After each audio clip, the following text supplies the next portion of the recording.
जय श्री कृष्ण। आज हम पढ़ेंगे श्री गर्ग संहिता के गोलोक खंड का 16वां अध्याय, जिसमें भांडीर वन में नंद जी के द्वारा श्री राधा जी की स्तुति, श्री राधा और श्री कृष्ण का ब्रह्मा जी के द्वारा विवाह, ब्रह्मा जी के द्वारा श्री कृष्ण का स्तवन तथा नवदंपति की मधुर लीलाएं। जैसा कि मैं हर अध्याय शुरू करने से पहले आपको बताता हूँ कि श्री गर्ग संहिता की रचना गर्ग मुनि जी ने की थी और इसमें जो चर्चा चल रही है वो राजा बहुलाशव और श्री नारद जी के बीच चल रही है। अब इस अध्याय में आगे राजा बहुलाशव से श्री नारद जी क्या कह रहे हैं वो सुने। श्री नारद जी कहते हैं, राजन, एक दिन नंद जी अपने नंद को अंक में लेकर लाड़ लड़ाते हुए गोएं चराते हुए खिरक के पास से बहुत दूर निकल गए। धीरे धीरे भांडीर वन जा पहुँचे, जो कालिंदी नीर का स्पर्श करके बहने वाले तीरवर्ती शीतल समीर के झोंके से कंपित हो रहा था।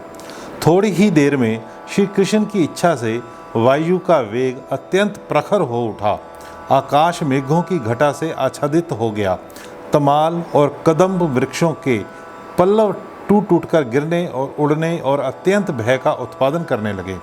उस समय महान अंधकार छा गया। नंद नंदन रोने लगे। वे पिता की गोद में बहुत भयभीत दिखाई देने लगे। नंद को भी भय हो गया। वे शिशु को गोद में लिए परमेश्वर श्री हरि की शरण में गए। उसी क्षण करोड़ों सूर्यों के समूह की सी दिव्य दीप्ति उदित हुई, जो संपूर्ण दिशाओं में व्यापक थी। वह क्रमशः निकट आती सी जान पड़ी। उस दीप्ति राशि के भीतर 9 नंदों के राजा ने वृषभानु नंदिनी श्री राधा को देखा। वे करोड़ों चंद्रमंडलों की कांति धारण किए हुए थी। उनके श्रीअंगों पर आदि वर्ण नील रंग के सुंदर वस्त्र शोभा पा रहे थे। चरण प्रांत में मंजीरों की धीर ध्वनि से युक्त नुपुरों का अत्यंत मधुर शब्द हो रहा था। उस शब्द में कांची कलाप और कणकणों की झंकार भी मिली थी। रत्न में हार, मुद्रिका और बाजूबंदों की प्रभा से वे और भी उद्भासित हो रही थी। नाक में मोती की बुलाक और नकवेसर की अपूर्व शोभा हो रही थी। कंठ में कंठा, सीमत पे चूड़ामणि और कानों में कुंडल झलमला रहे थे। श्री राधा के दिव्य तेज से अभिभूत हो नंद ने तत्काल उनके सामने मस्तक झुकाया और हाथ जोड़कर कहा, राधे, ये साक्षात पुरुषोत्तम हैं और तुम इनकी मुख्या प्राण बलवा हो।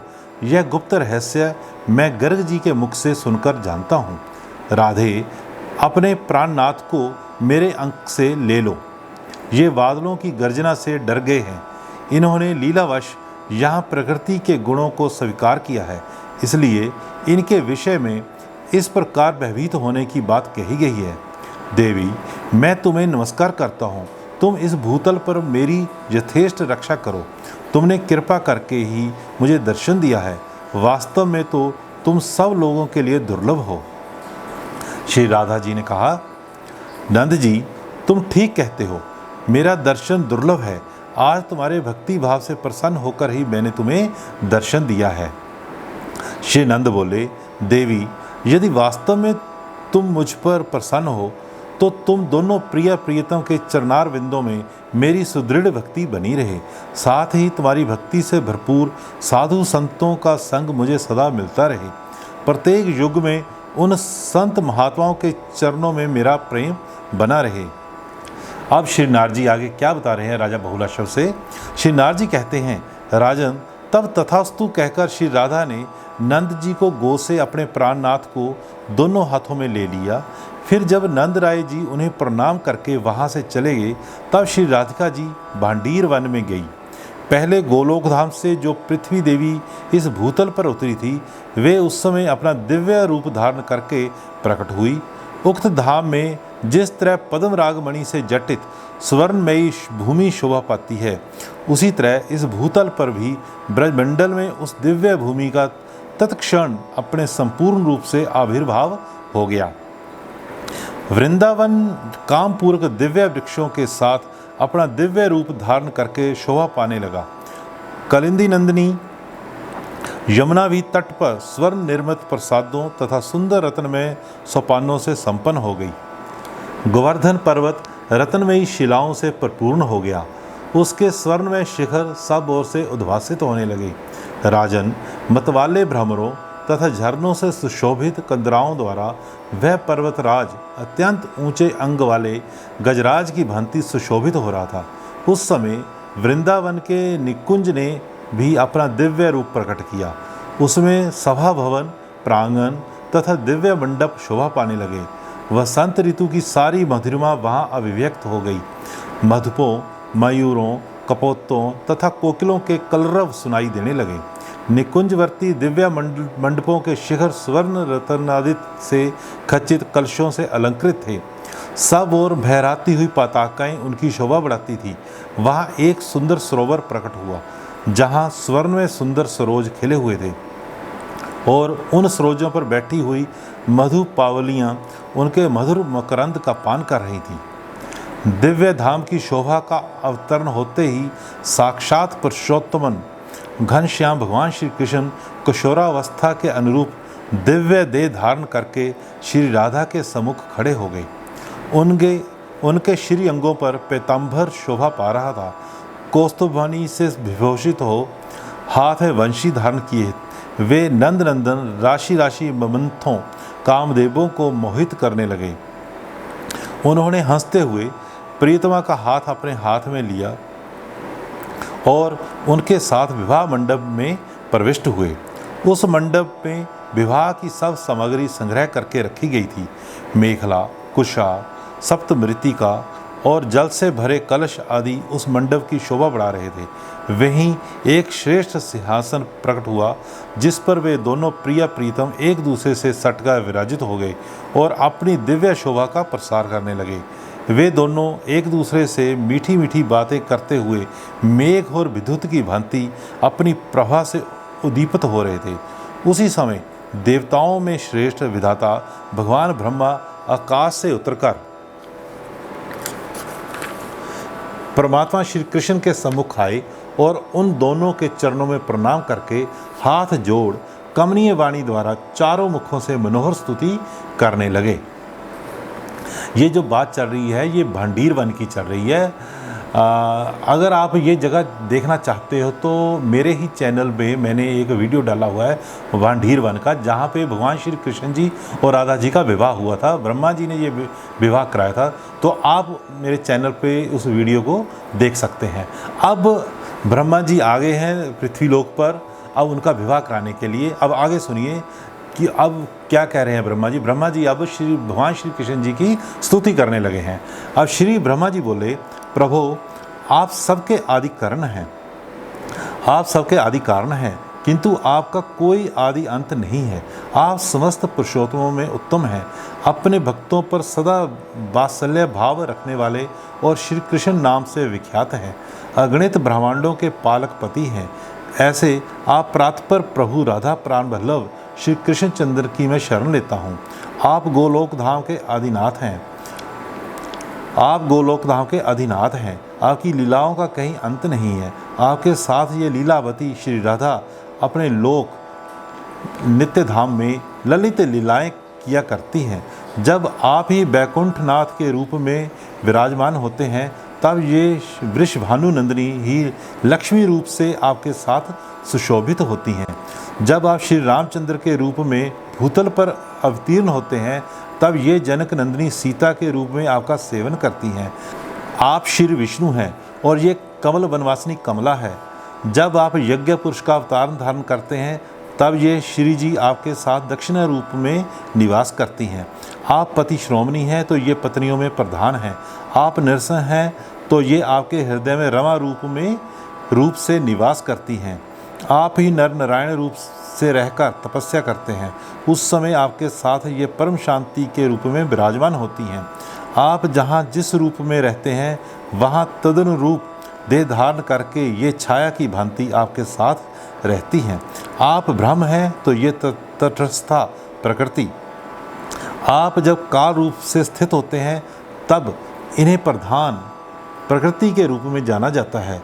जब आप जगत के अंकुर महान महत्तव रूप में स्थित होते हैं, तब ये श्री राधा सुगुणा माया रूप से स्थित होती है।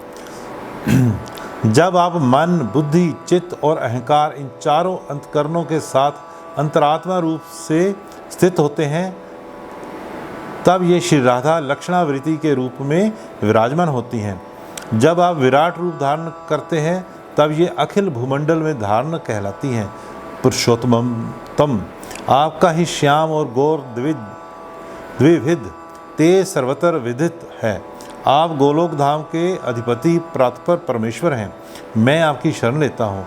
जो इस युगल रूप की उत्तम स्तुति का सदा पाठ करता है, वह समस्त धामों में श्रेष्ठ गोलोक धाम में जाता है और इस लोक में भी उसे स्वभावत सौंदर्य, समृद्धि और सिद्धियों की प्राप्ति होती है। यद्यपि आप दोनों नित्य दंपति हैं और परस्पर प्रीत से परिपूर्ण रहते हैं, प्रातपर होते हुए भी एक दूसरे के अनुरूप रूप धारण करके लीला विलास करते हैं, तथापि मैं लोक व्यवहार की सिद्धि या लोक संग्रह के लिए आप दोनों की वैवाहिक विधि संपन्न कराऊंगा। ये श्री ब्रह्मा जी ने भगवान श्री कृष्ण जी की और राधा जी की स्तुति की। अब श्री नारद जी आगे क्या बता रहे हैं। श्री नारद जी कहते हैं, राजन, इस प्रकार स्तुति करके ब्रह्मा जी ने उठकर कुंड में अग्नि प्रज्वलित की और अग्निदेव के सम्मुख बैठे हुए उन दोनों प्रिय प्रियतम के वैदिक विधान से पानी ग्रहण संस्कार की विधि पूरी की। ये सब करके ब्रह्मा जी ने खड़े होकर श्री हरि और राधिका जी से अग्निदेव की 7 परिक्रमाएं करवाईं। तदनंतर उन दोनों को प्रणाम करके वेद वेत्ता विधाता ने उन दोनों से 7 मंत्र पढ़वाए।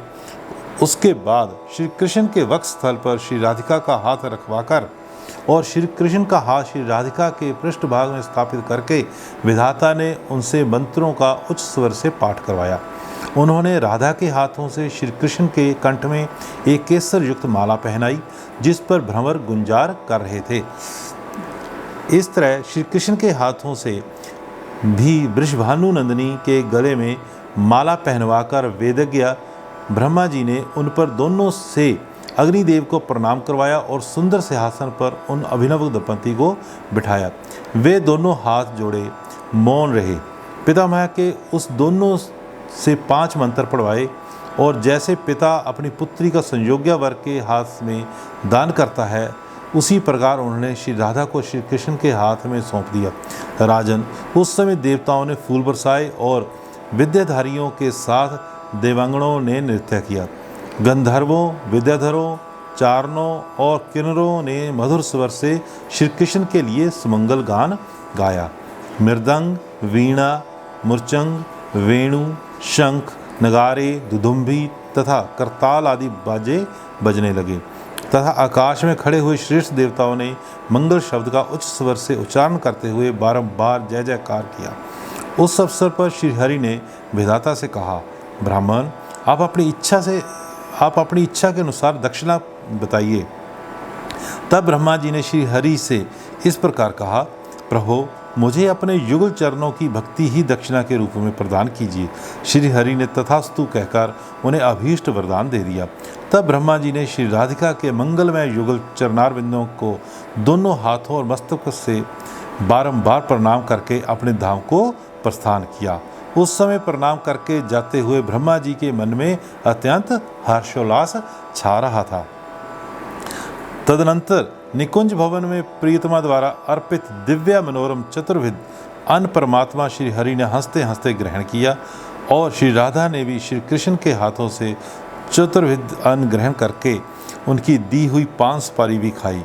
इसके बाद श्री हरि अपने हाथ से प्रिय का हाथ पकड़कर कुंज की ओर चले। वे दोनों मधुर आलाप करते हुए वृंदावन, यमुना तथा वन की लताओं को देखते हुए आगे बढ़ने लगे। सुंदर लता कुंजों और निकुंजों में हंसते और छिपते हुए श्री कृष्ण को शाखा की ओट में देखकर पीछे से आती हुई श्री राधा ने उनके पैतंबर का छोर पकड़ लिया। फिर श्री राधा भी माधव के कमलोपम हाथों से छूटकर भागी और युगल चरणों के नुपुरों की झनकार प्रकट करती हुई यमुना निकुंज में छिप गई। जब श्री हरि से एक हाथ की दूरी पर रह गई तब पुनः उठकर भाग चली। जैसे तमाल सुनहरी लता से और मेघ चपला से सुशोभित होता है तथा जैसे नीलम का महान पर्वत सर्वांकित कसौटी से शोभा पाता है, उसी प्रकार रमणी श्री राधा से नंद नंदन श्री कृष्ण सुशोभित हो रहे थे।